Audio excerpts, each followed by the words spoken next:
President Obama was in Indianapolis this week visiting Ivy Tech Community College and discussing middle-class economics.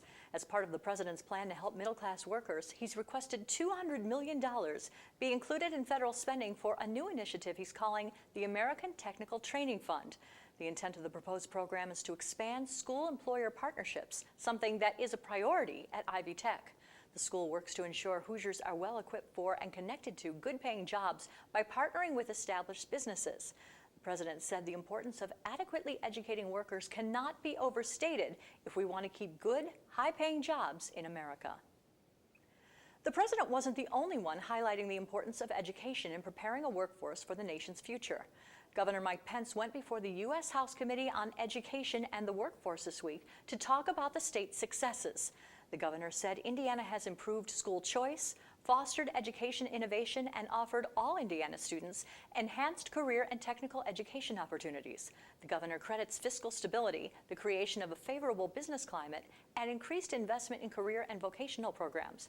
He said that because of the state's initiatives, more companies are choosing to locate in Indiana.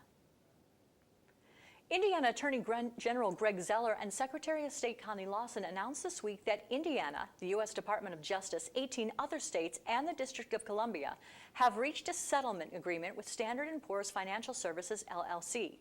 The state and federal complaints against S&P allege that despite S&P's repeated statements emphasizing its independence and objectivity, the credit rating agency allowed its analysis to be influenced and shaped by its desire to earn lucrative fees. Indiana will receive $21.5 million of the $1.375 billion settlement, a majority of which will go toward the state general fund. Indiana expects to receive the settlement by March 4th, 2015. A decision to put the brakes on the work of some Indiana prisoners has implications for all Hoosier vehicles, and one state representative thinks it's a move in the wrong direction. The Indiana Bureau of Motor Vehicles says it will halt the production of Hoosier license plates by Department of Correction inmates. The Bureau will outsource the manufacturing to Intellectual Technology Incorporated.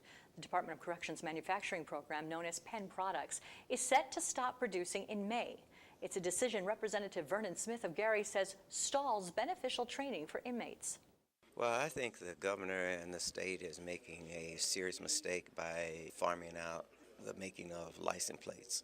In the past, the license plates have provided a source of employment for inmates. It's also been a way to maintain or control their behavior because they have to be on good behavior in order to work.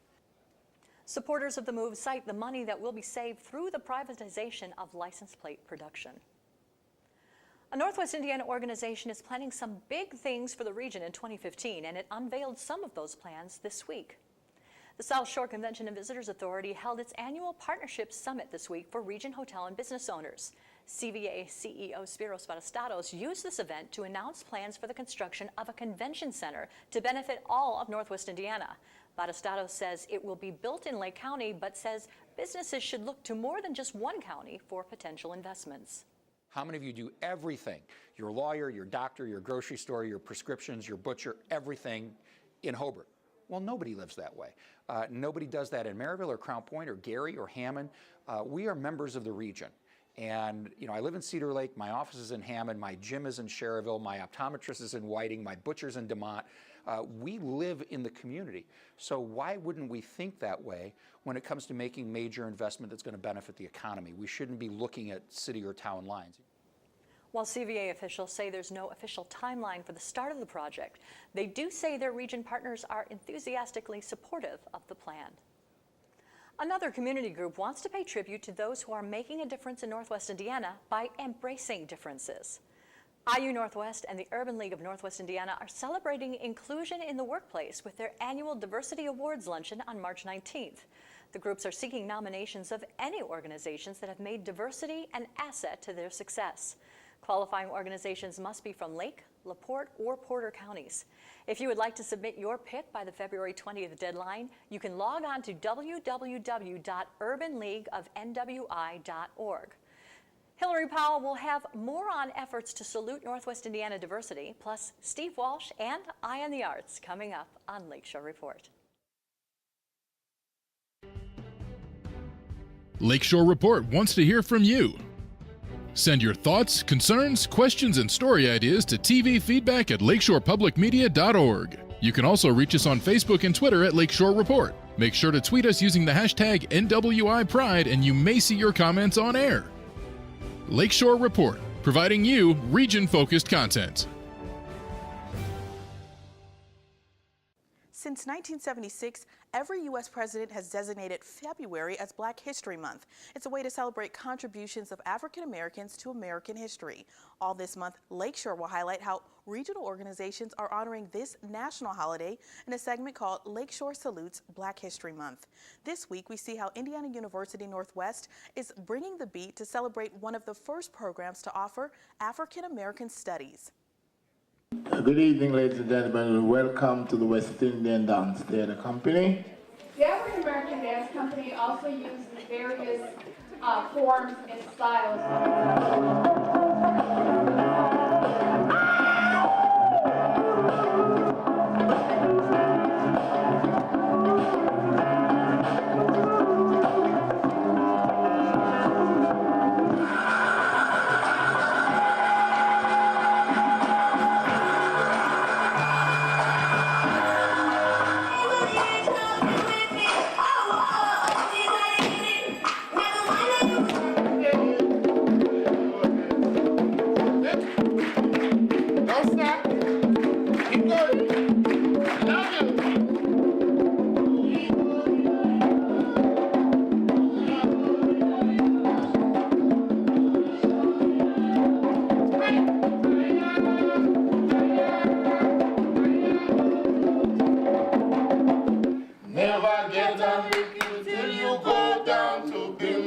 My mama told me not to go down to Bimani. Never get a licking till you go talk to me.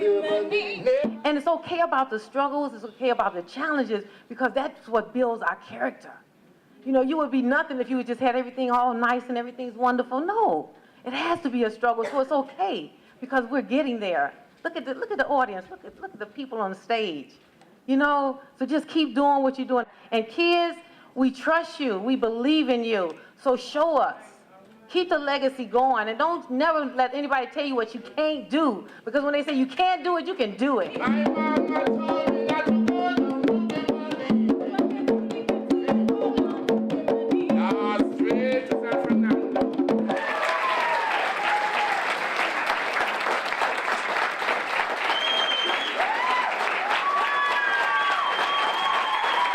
A local government leader is spearheading a national effort to analyze policing practices in the aftermath of recent high-profile cases about officer-involved shootings. Steve Walsh spoke to Gary Mayor Karen Freeman Wilson to see how local insight is shaping far-reaching policies.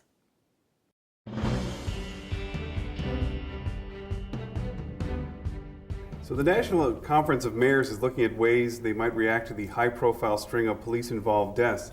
Mayor Karen Freeman Wilson is chairing the U.S. Conference of Mayors Working Group of Mayors and Police Chiefs. We have her here now. Mayor, welcome to the show. Thank you, Steve. It's great to be here. So, what made you decide to want to take on this assignment? Well, first, when the president of the U.S. Conference of Mayors calls you, Kevin Johnson, and the longtime executive director, Tom Cochran, also a former mayor, ask you to do something, then it's hard to say no. And in this instance, I would not and did not want to say no. I thought it was something that was extremely important for communities across the country, and something that I thought I had a level of understanding about that I could add to the discussion. Since we've seen these very high-profile deaths and then protests starting this summer in Missouri, have you changed the way you've done things in Gary? No, because for the most part, we had really instituted community policing some 15 years ago in the city of Gary. And certainly we have cops officers, but increasingly, especially under Chief Larry McKinley, we have been infusing the cops policing theory as a way of doing business in the Gary Police Department. So that really did not change the way that we did business in Gary.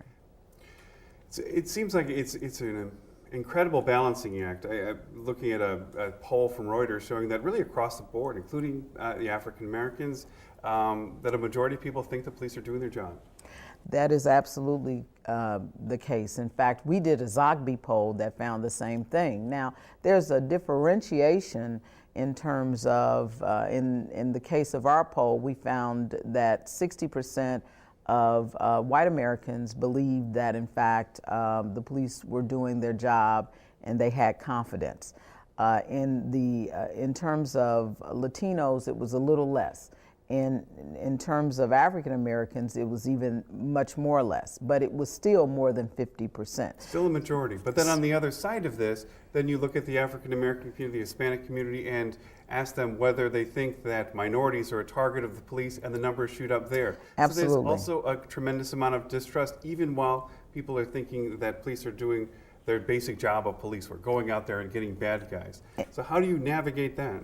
Well, the way that you navigate it is through training, through recruiting the right officers, through really improving the communications with the community. Tell them if you're going to engage in some new tactic in terms of law enforcement.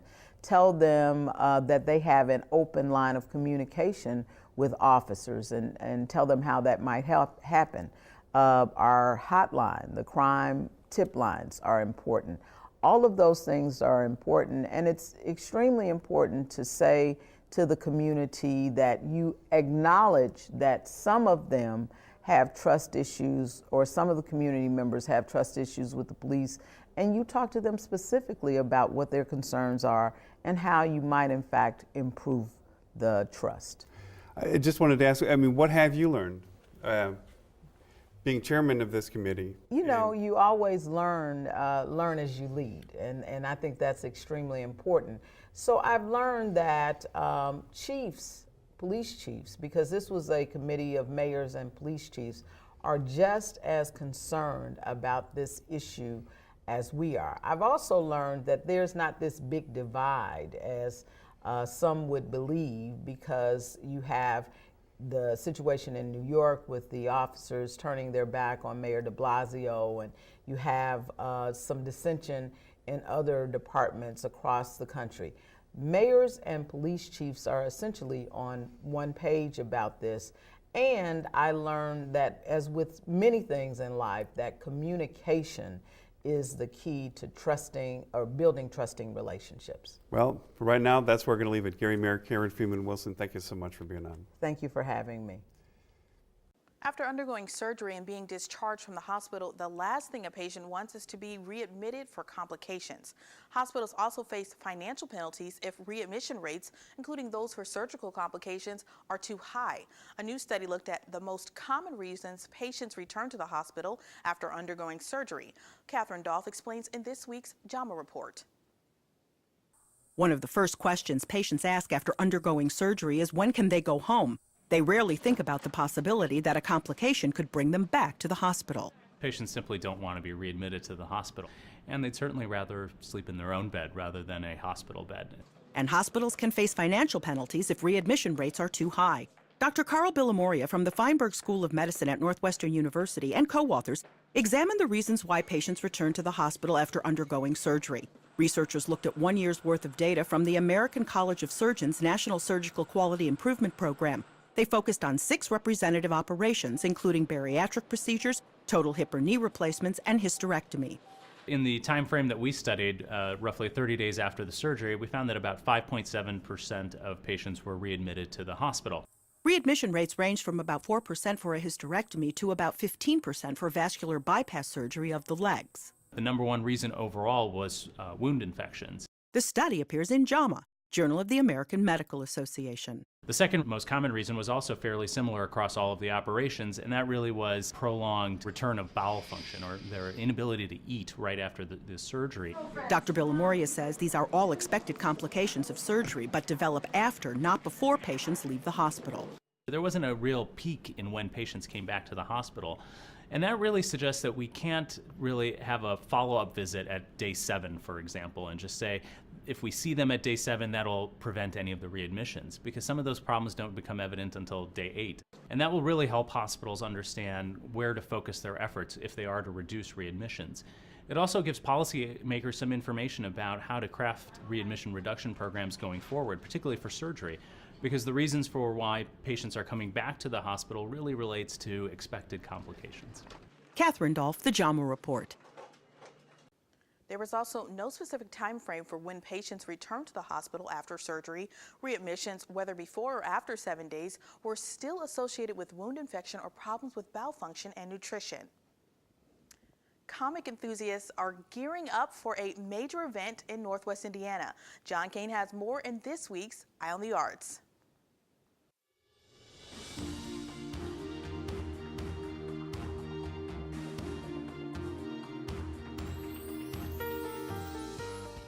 Hi, joining me for this edition of Eye on the Arts is Julio Guerra, who I know as an artist, but in this case, Julio is here to talk about Northwest Indiana Comic Con. You're one of the organizers of it, this is correct? Yeah, I'm helping put it together. You're helping, huh? Yeah. And you're the DJ for it? Yes, I'll be DJing the event. I didn't know you DJ'd. Yeah, it's a side gig. I see.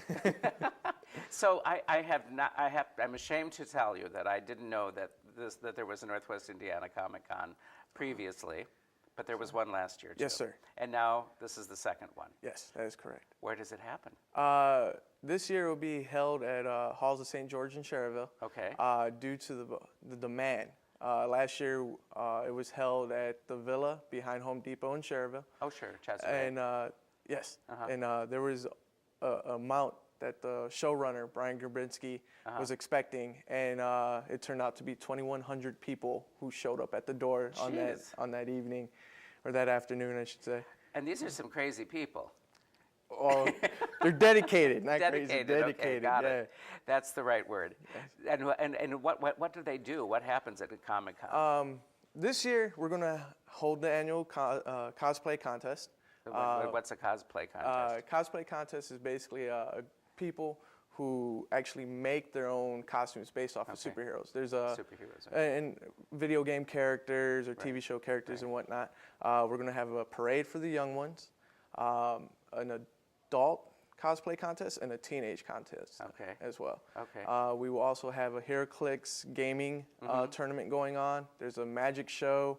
And there will be 2 contestants from Sci-Fi Channel's Face Off who will be doing a live makeup, special effects demonstration, and they're going to bring the character Green Goblin to life. Wow. So lots of exhibitors, people with comic artists, right? Yes, sir. Okay. Well, we're expecting, or we have already 80+ vendors and artists who will be at Artist Alley. That's amazing. Yeah. How many people do you think will come this year? We're hoping for more than 21. Yeah, that's 20. Yeah. That's great. It sounds so exciting. Oh, it's an awesome time. Okay, cool. Well, unfortunately, this is all we have time for, but thank you for being here to tell us about it. I look forward to seeing it and learning more about it next year, too. Sounds good. Thank you. Thank you, Julio.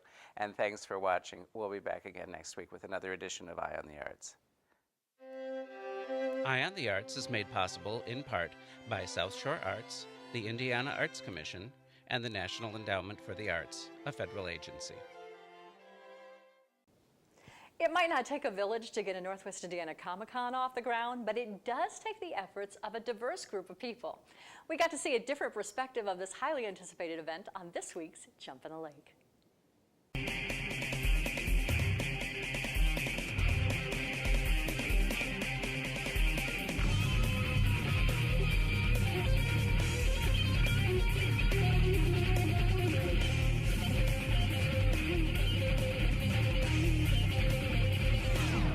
My name is Brian Grabinski. I am the showrunner of the 2015 NWI Comic-Con.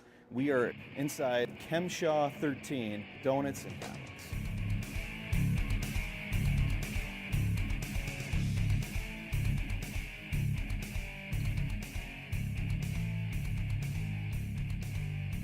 I've been going to Comic-Cons myself for years, probably since I was 9 or 10 years old. It was just a love that I've always had. I've noticed that Northwest Indiana didn't have anything like that.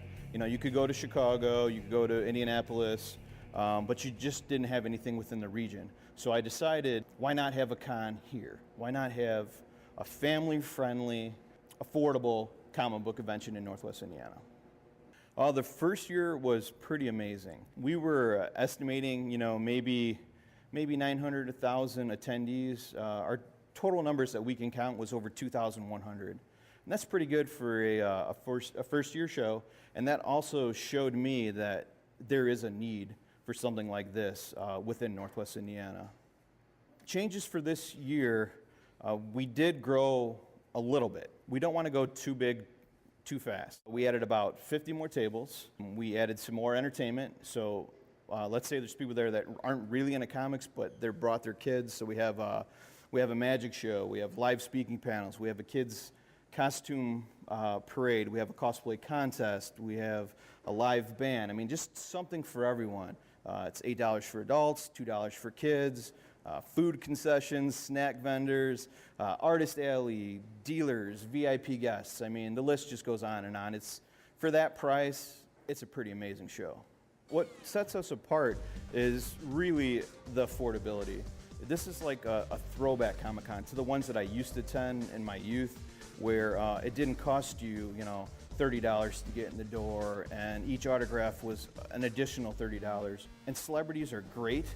And that's why it's great to have shows like Wizard World and C2E2, because I'm small time, you know, I can't afford guests like that. But the reason you come to my show is to meet the artists behind the books, you know, talk to the creators, learn something more about the independents. We have a lot of local talent, and this show really highlights that. For first-time con attendees coming to this con, it's a smaller, mid-sized dose of what a bigger convention can offer. So if you've never been to a show, or if you're nervous about going to a show, or you're not sure if you'll have a good time at a show, this is a great starting point. Not only is the admission affordable, it's definitely family-friendly, it's definitely family fun, and you will definitely have a good time. The 2015 NWI Comic-Con is located at the Halls of St. George in Schererville, Indiana.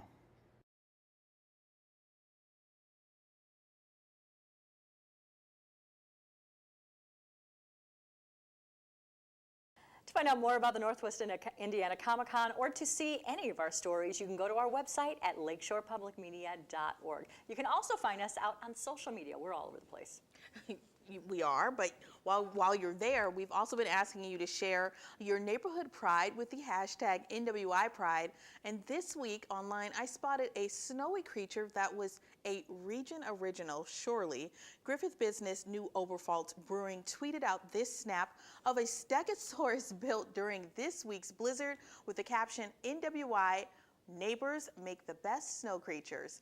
This is true, I believe that too, but the brewery owner Dan Lehnerner says his neighbors in Munster built the snowy stegosaurus. Well, I thought it was cool, but little did I know that it was our very own Kristen Estes' handiwork. Yeah, it was a group effort. Actually, we were not that into the Super Bowl. We were a little bit bored, and there was a heck of a lot of snow going on, and so we kind of shopped around, found an area in Munster that was open and had plenty of room, and I provided the vision and some of the muscle, but it was definitely a family effort. I'm not the artist in the family. And it's still standing. It is still standing. I've wanted to do a snow stegosaurus for a couple of years, and last year it was just too ugly out. We weren't going to do that. So the snow was perfect. It packed well, and I'm only sad that I didn't get to put a triceratops in there too. It's okay. Maybe next time. Next time. It's the winter mascot for now. So. Right, exactly. We want to thank you so much for joining us, and we hope to see you again next week on Lakeshore Report.